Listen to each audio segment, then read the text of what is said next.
I have one blog known as My First Taste of Satay.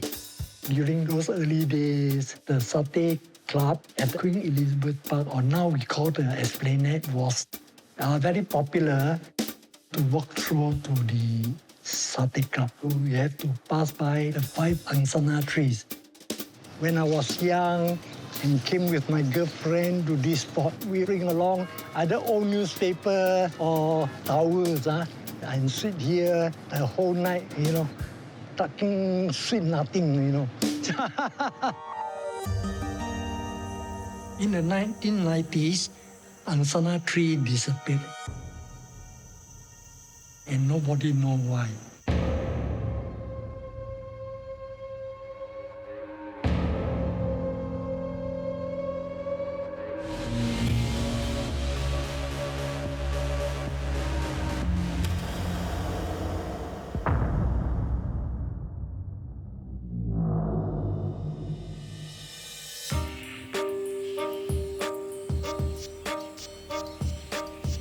I was born in a kampong in what is now known as Bishan.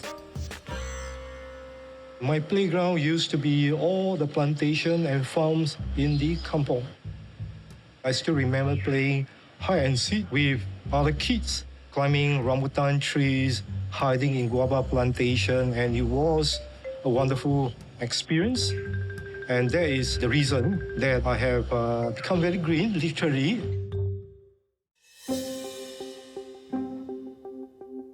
In 1963, former Prime Minister Lee Kuan Yew kickstarted the tree planting campaign by planting a mempat tree in Farrer Road Circus.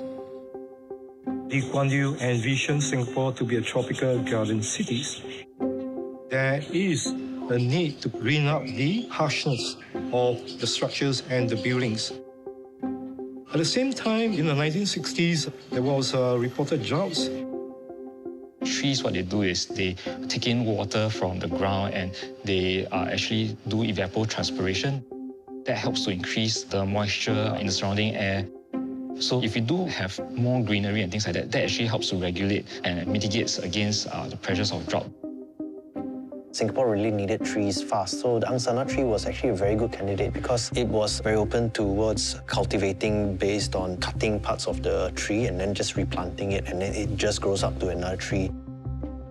This involved taking a section of the stem, trim the foliage, dip the end of the stem into rooting hormone to encourage the sprouting of the roots, and then putting it into polybag to grow into a small instant tree. Between 1969 and 1982, more than 20,000 instant angsana trees were planted in Singapore during the rapid urbanizations.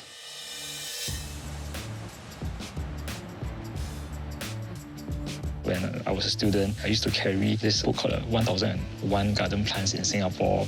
And as I took my 1-hour bus journey to the school, I would flip through the book. I would compare what I see in the book against what I see along the roadsides. And angsana trees was one of the common trees and one of the first few trees that I actually learned. Yeah, so sometimes I'm labeled as the plant nerd in the group. The angsana tree is actually native to this part of the world. Because of its dense crown and its like dome-shaped canopy, which provides excellent shade, it was grown in different places as a shade tree, such as Malaysia back in the 19th century. The Singapore Herbarium is actually a research facility where plant specimens from around the world, especially in the region and in Singapore, were collected from the past until the present. To serve as plant specimens for taxonomic research for botanists to actually compare plant specimens that are being collected for positive identification and also for describing of new species that are new to science. What you see over here is the oldest specimen of the angsana tree that was first collected in Singapore on the 21st of August, 1918. It's actually a tree that was cultivated in the Botanic Gardens. If you look at the specimen, you can see that it has leaves and also 2 fruits here. You can see the pods with the seed in the middle, so it looks like a little saucer over here.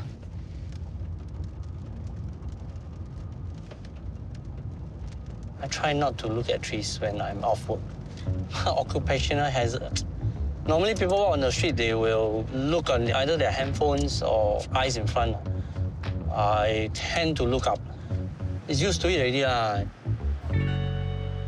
So my primary role is to look after the roadside trees and the state lands. So what are the key indicators of a healthy tree? It's large, it's green, it's not sparse, not botak. What you actually look out for are, most importantly, structural defects, or what we call the body language of trees. Because trees don't talk to you.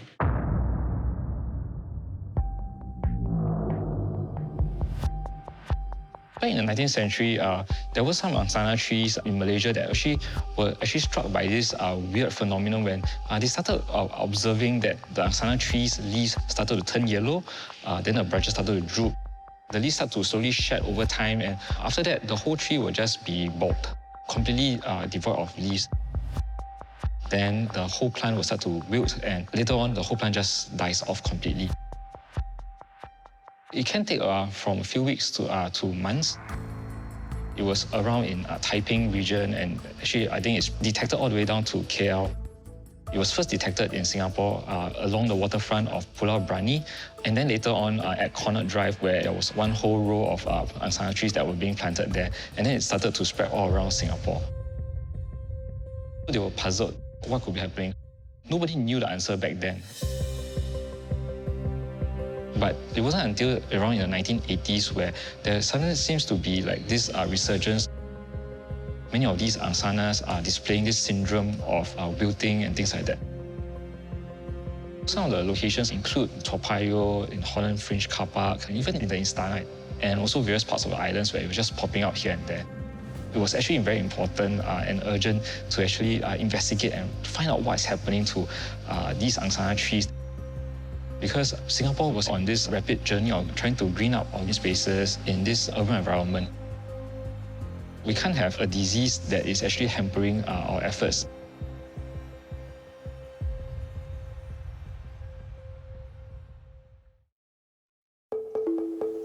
Where I live in Teluk Bangga, I can actually see about 4 to 5 very majestic angsana trees.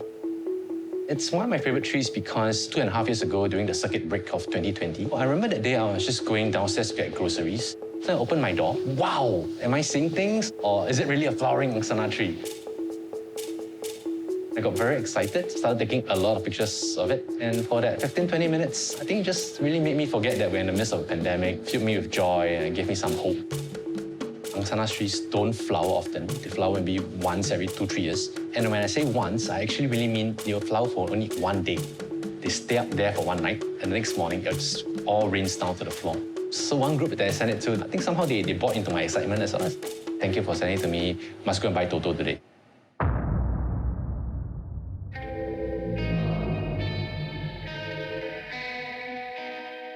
After my A-levels, I applied for some scholarships to do some university studies. The whole scheme actually is for Singapore to have a team of people to green up Singapore at that time in the 70s as part of the Garden City campaign that they were having at that time. And so there I was one of the people that was sent to New Zealand to do horticultural studies.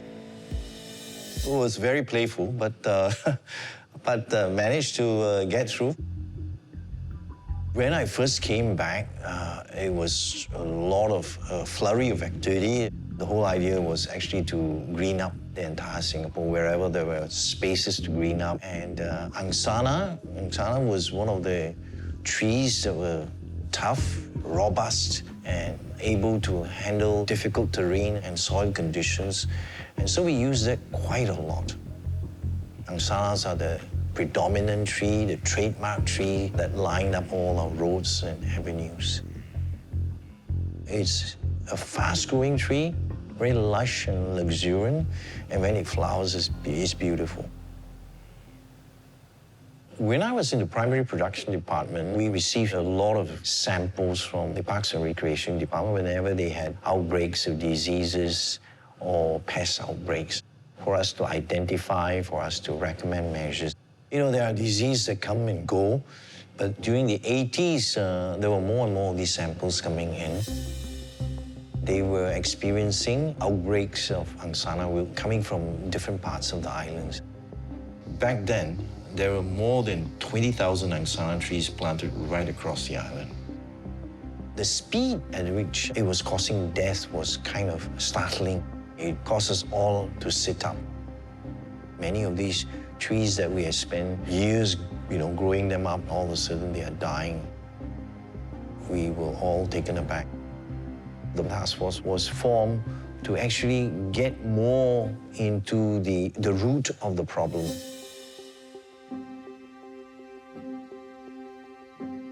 I was interested in plants from young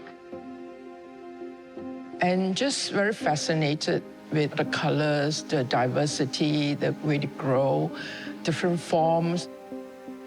Unlike other kids who say, oh, I want to be a doctor or a nurse or a teacher, my mind is, I kind of fixated on plants.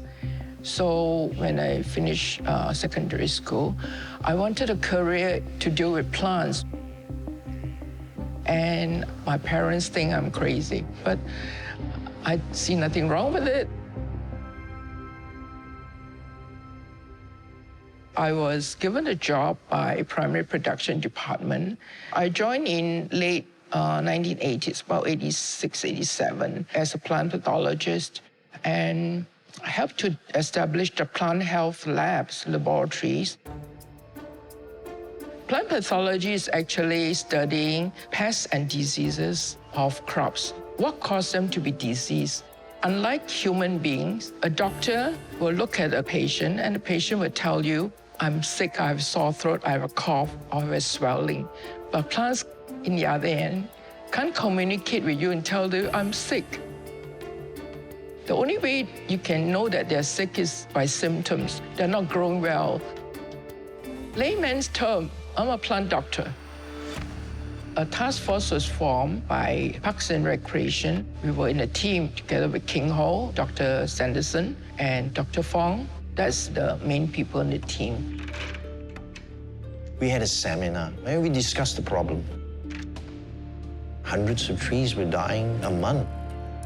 It decimated the landscape to a certain extent.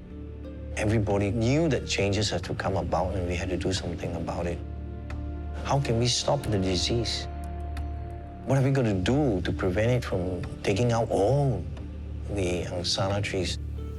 So that was the aim of the task force, to find what are the elements causing the spread.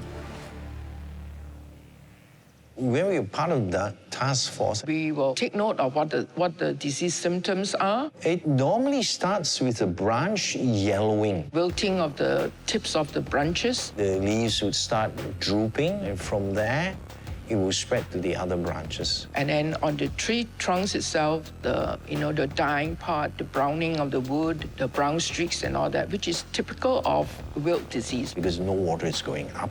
And then the yellowing, of course, comes as a consequence of it because no nutrients are actually flowing into the plant, into the leaves as well. The food supply is actually cut off.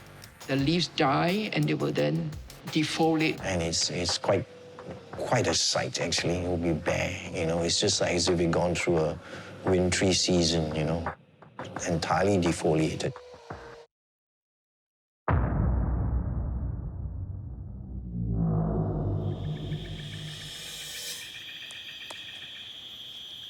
I liked nature always. I mean, I grew up in a kampong in Bukit Timah. I used to go around catching insects. I think in a way, it's nature's answer to getting rid of the unhealthy plants. In a way, it's better for the ecosystem because it removes that unhealthy individual so that a more healthy individual or other species can grow in its space. It's all part of a natural balance. There are different possibilities where how plant diseases actually can spread throughout the world. Sometimes it could be through contaminated soil. Sometimes it could even be through contaminated plants that were being brought in. The angsana tree is actually a deciduous tree, meaning it does shed its leaves at certain times of the year. But this natural phenomenon only occurs during the dry spell when actually a plant is trying to conserve water, and that's when it actually sheds its leaves and things like that. But when a plant starts to shed its leaves during even normal conditions, even when conditions are favorable for growth, that's when you know that there's something wrong. and we should take a closer look at it. In order to confirm a disease condition and what causes it, we have to go out to the field, take the samples. A sample is actually the disease part you can cut and take samples from that to take it back to the lab. So the normal paraphernalia we carry is actually a toolbox that has cutters in it, polythene bags, bottles of alcohol to sanitize the cutters, tweezers, scalpels, any cutters, even saw, mini saw, because we never know what evidence we need to take back. So for Angsana wilt, for the wilting at the top, we may have access to a crane, and we may have to go up on the crane, the hoists up to the top of the tree to cut the wilting samples. So we can actually scrape, use a scalpel, cut slices of that section and put this in plastic bags and take as many samples as we think that would be useful, usually 3 or 4, and bring that back to the lab. When we're out in the field collecting samples, we will think that we are actually plant detective. That's the fun part of the work, I guess. We had a very modern lab. We want the real culprit, which will be inside the sample itself. We put it through a sanitation process in Clorox solution, rinse it in water, and plate it out in growing agar. And then after a few days of incubation, whatever grow out is actually the culprit that is actually inside the wood. We found Fusarium oxysporum and Fusarium solani, which is quite common fungus. Fungus exists naturally and is one of the biggest living organisms out there. It exists on your body and my body as well, even as we speak now. Fungus produces spores. Spores are sort of like the seeds for fungus. So for soil-borne fungus, when these fruiting bodies actually form, they release the spores. And when these spores actually infect or get in contact with the roots of the angsana tree, that's when it then starts to grow and develop and infect the tree itself. If a tree is infected via root injury, then it presents an opportunity for the fungi to enter the tree. In most of the isolates, we will always get Fusarium oxysporum and Fusarium solani. But to confirm the causative agent, we will grow seedlings of the angsana through cuttings. When the roots are sufficient, we'll cut the roots a bit to give it some damage, and we will soak the roots in Fusarium oxysporum and Fusarium solani, and then let it grow back in the soil. It will, of course, attack the plant, and then will cause the wilting. And if it causes the wilting, we actually confirm that this is the culprit. But we have to be sure that our identification is correct.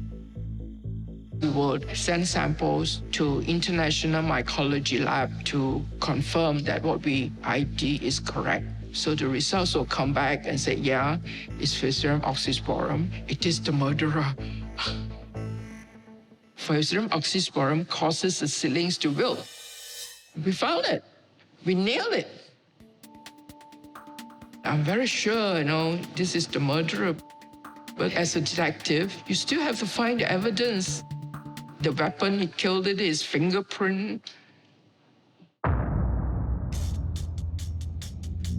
Fusarium oxysporum infects the plant, usually through wounds. That can be cut by chopping, mowing grass, accidental. But in particular, why angsana is because actually certain Fusarium oxysporum will only attack particular horse. And gets into the plant, it will attack the vascular system of angsana. A vascular system is same as our blood system in the human body.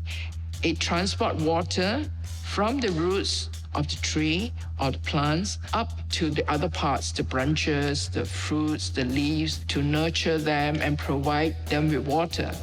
So what happens is when it attacks the vascular system, the fungus actually multiply within these vessels, and then it choked up and block up those vessels. It blocks the water system and nutrients from reaching to the higher ends of the branches. And it can be very fast. It can be days, can be weeks, depending on how fast the fungus grow and travel up and can kill the tree.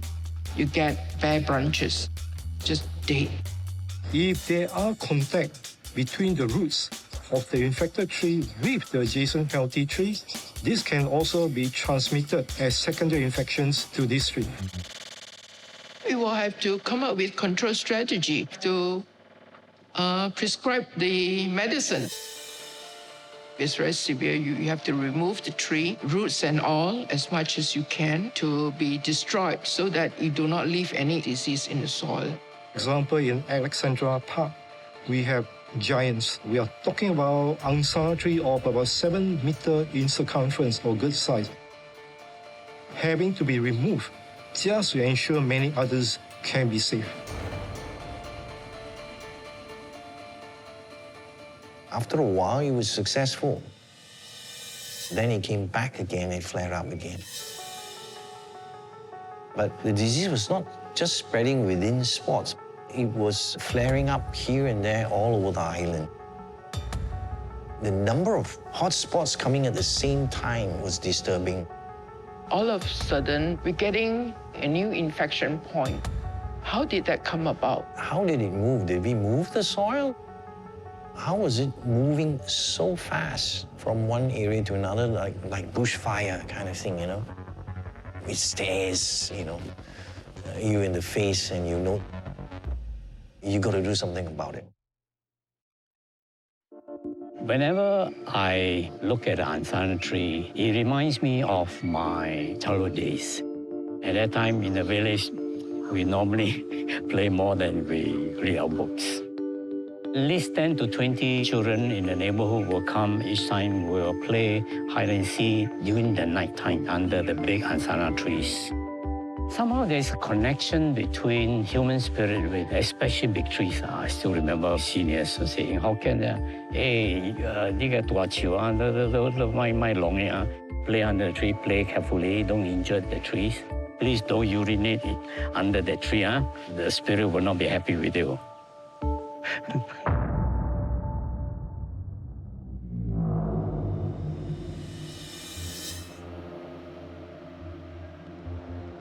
What was missing in the earlier investigation? As scientists, we often see the importance to know what's the underlying causes. How come that came about? One of the study sites, if I can remember, was that they inoculated some of the trees with the fusarium. And what happened was that those group of trees didn't express the symptoms at all. Unexpectedly, a tree that was close by, next to this group of inoculated trees, actually expressed the symptoms, and they were wondering why. On closer look at the trees, what happened was they saw that the bark was peeling.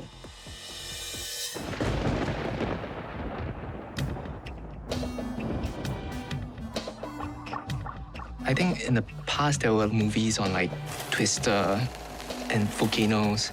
So my dad used to keep playing these videos for me. So I think from there I kind of had an interest in weather.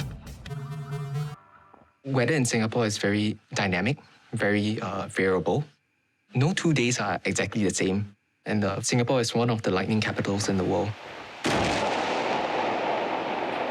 This is an example of the satellite imagery across the region. So for Singapore, we lie deep in the tropics, and as you can see, quite a bit of thunderstorm activity around the region. On average, Singapore gets about 184 lightning days a year, which is quite high. Lightning is the electrical discharge from a thunderstorm. Lightning will typically strike the best conductor in the vicinity, or possibly tall objects such as trees or buildings.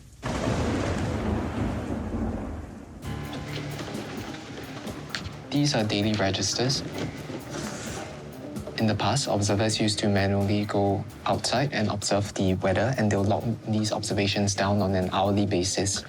So what I have here is for April of 1986. As you can see, almost every other day, there was lightning that was observed. So even back in the 1980s, especially in the intermonsoon months, lightning was almost an every other day occurrence.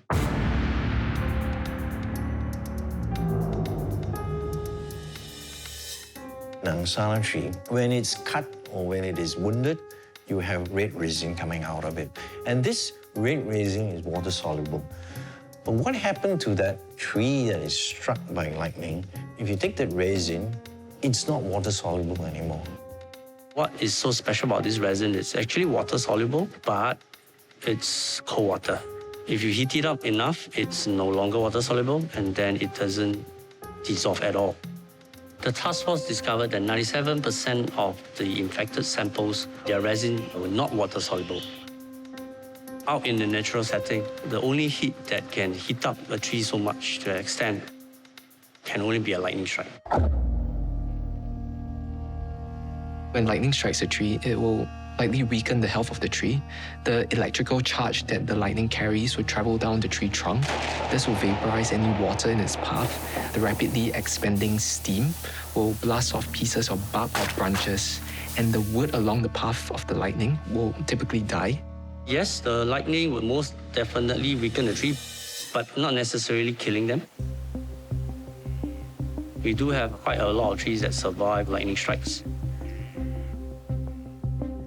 But when you injure the tree bark, the angsana will have the resin ooze out from the wound. The nature of the physiology of the tree, that when they get struck or when they are stressed, in this case, if lightning stressed the tree and it's dying and you have resin coming out of it, it will send out aromatics like ethanols. They release a lot of it. Could be like something like BO, yeah? But there's a possibility that a beetle or an insect is involved. Because the beetles will pick up those as chemical cues and they will follow that and then they will locate the host.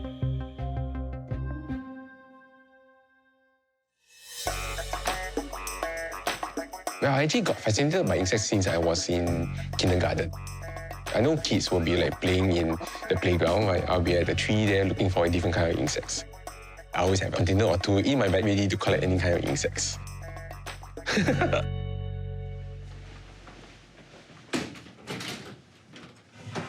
For ambrosia beetles, there are actually about 3,000 species globally, and some species are native to Singapore. We are actually very small, like 2 millimeters is small. Maybe somewhere at most with the size of 5 millimeters. There's actually very little study on them.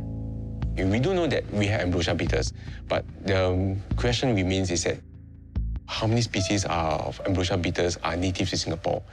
Which ones might be invasive?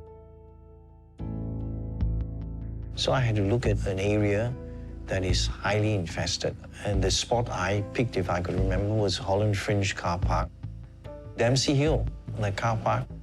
And there were a number of trees there that were infected. It was not a new spot, but it was a spot that has been growing. The disease has festered there for a while. We couldn't use large traps because it would be upsetting the traffic there. So we use simple funnels from plastic bottles, cut it open and use the neck part of the bottle to fasten it to the tiny holes on the trunk. Have a net attached to the neck of the bottle.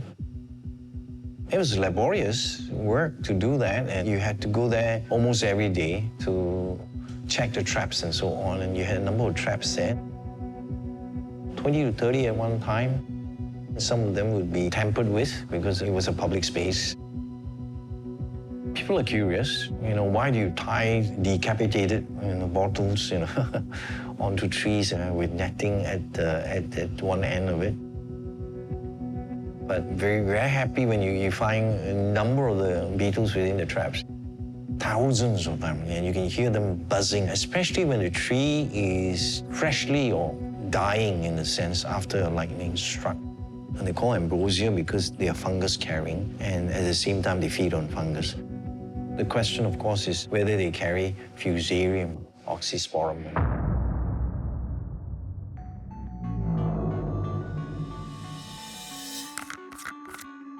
We bring it back to our labs, and then we will sterilize them and put them on agar plates and then culture them, whatever that comes out of the beetles.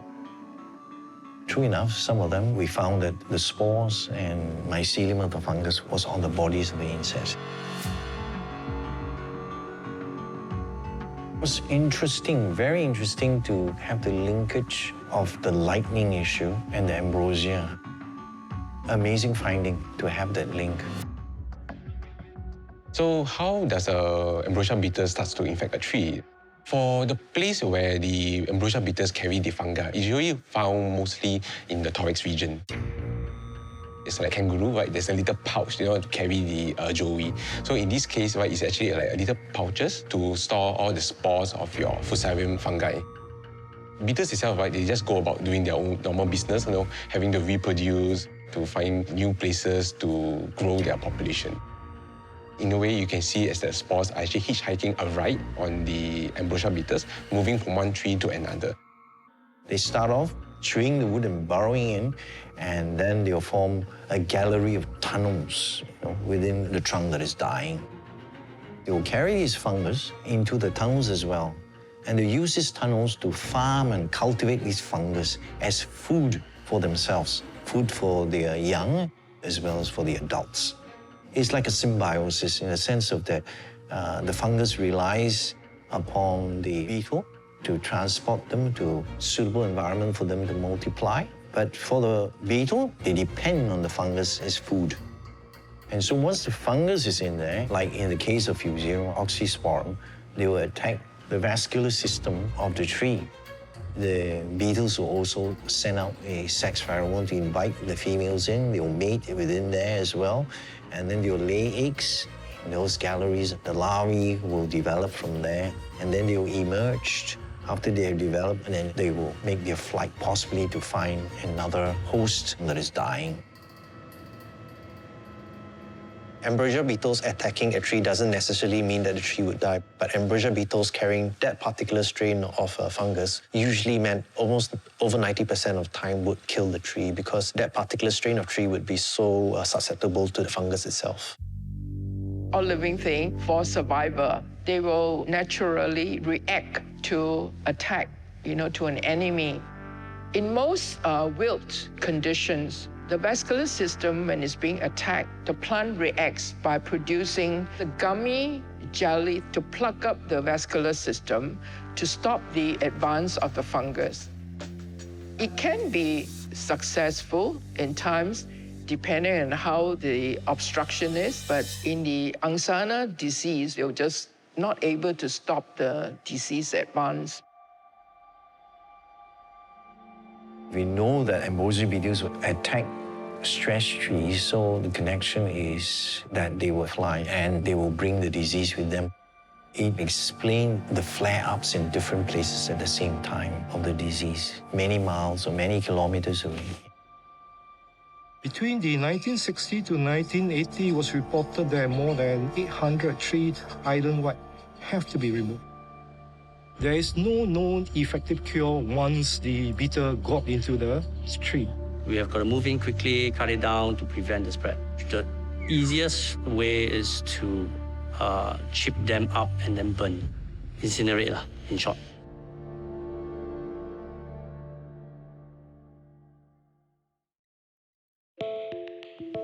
Every time I smell the Angsana flower, I actually think back to my parents. When I was very small, the first McDonald's opened in Liet Towers, and Liet Towers was surrounded by Angsana trees. So my mother and I used to trundle down in the bus number 13. We would each buy a hamburger and drink, we'd sit under the Angsana trees and have our meal. So to me, that is a very indelible, I think, memory of my mom because she passed away last year. So Angsana trees do have a special meaning for me.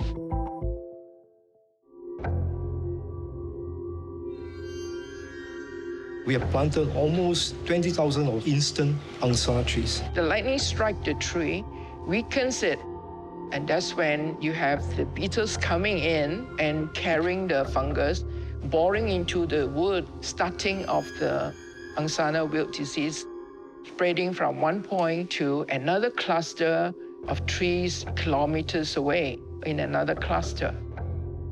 More than 800 trees island-wide have to be removed.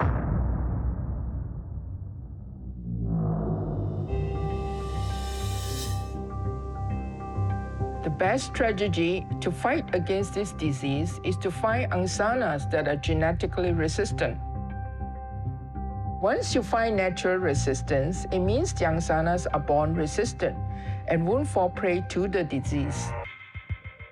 It's similar to the human body. Some people are immune to diseases that others aren't. But looking for them, in different environments and different things, it's just really long-term process. It's hit and go sometimes. Sometimes you get it, sometimes you don't. And most of the time, it takes years. But once you get it, that means you have a long-term strategy. It's genetic. It's natural resistance to the disease. Kind of foolproof. But the disease situation was very urgent, and the task force had a very short time to solve it. During that time, they were planting a lot of angsanas. They all came from a single source. It really has to do with the intention back then to quickly green up Singapore. So the plant selection is really based off fast-growing species. So angsanas, you can just cut it and then just plonk it in the ground and then they grow up into very big giants. Fuss free and fast and cheap. So back then, the way we plant is monoculture. Monoculture basically involves planting material which are of the same genetic stocks. Therefore, if there is a susceptibility to certain disease, all these individuals will be prone to the disease. Imagine if Singapore will lose a bunch of the angsana trees because they all came from a single source. The disease is so devastating because you can't plant the same trees. So in order to look for resistance, the task force went overseas to Myanmar, Thailand, Philippines, Solomon Islands, Indonesia, Malaysia, try to gather different looking, angsana trees and bring back cuttings and colored seeds. To screen for disease resistance, the task force subjected all these seedlings and cuttings to fungal inoculants. Individual that has the resistant gene survive, individual that do not die. With this seedling, they isolate it or put it in a glass container containing the Fusarium oxysporum or Fusarium wilt inside. And then they start to observe whether this seedling will start to get infected by the fungus itself. They then transplant those that survive this round to a bigger pot where they're grown in a nursery. Then they are screened again to see whether these seedlings that are being transplanted actually survive or not. And the third round of screening then comes when some of these seedlings that do survive, they plant it back into the ground where it's actually known to have the Fusarium wilt spores. If these plants actually survive, they actually pass the third round of the test. And at the end of the process, from a few thousand saplings, eventually 115 were determined to be disease resistant. This is a 1-year-old resistant angsana tree. So this was actually grown from stem cuttings, and it took about a year for it to get to this size and produce all the leaves.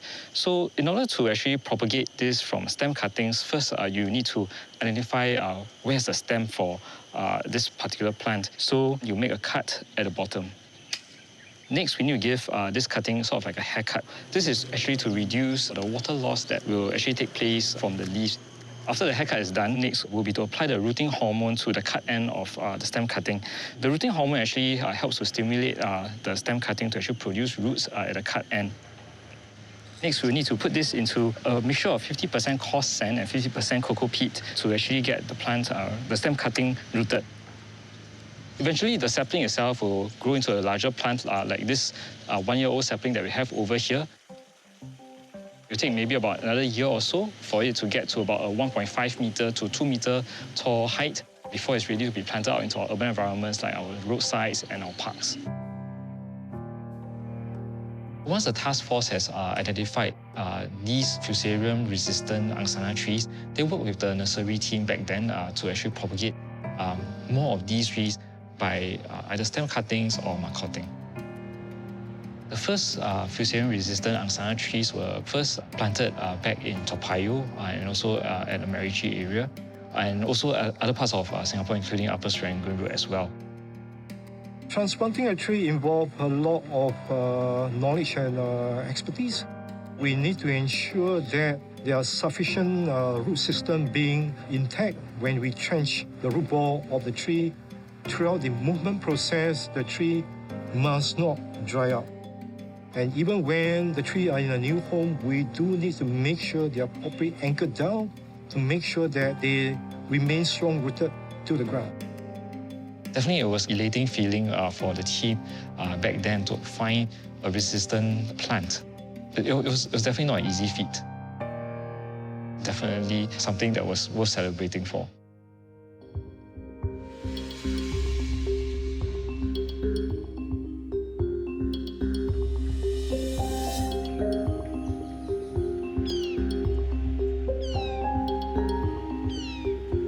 Trees are actually very important because many of our animals and even other plants actually depend on trees. They actually provide homes for our native wildlife as well. People shouldn't discount, activities like tree planting.